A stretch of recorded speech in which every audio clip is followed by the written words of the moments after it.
Ada yang tanyakan saya, boleh tak ada nak beli emas dekat mesin ATM Gold? Jawapannya boleh, cuma harganya ada sedikit tinggi bila kita beli dan dapatkan daripada mesin ATM.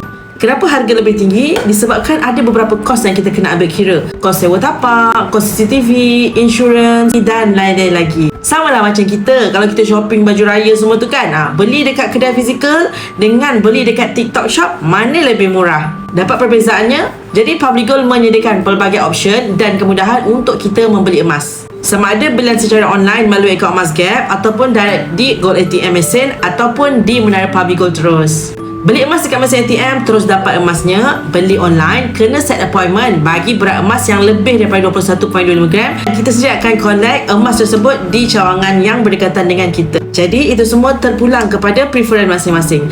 Yang mana masih belum tahu, kita boleh menabung emas melalui akaun Emas Gap, menabung sikit-sikit hinggalah capai matlamat grade emas kita nak keluarkan. Nanti kita boleh terus decide nak keluarkan sama ada melalui post ataupun kita nak sendiri collect emas dekat cawangan. Bagi yang urgent, tak ada masalah, boleh terus dapatkan emas melalui mesin ATM yang berhampiran.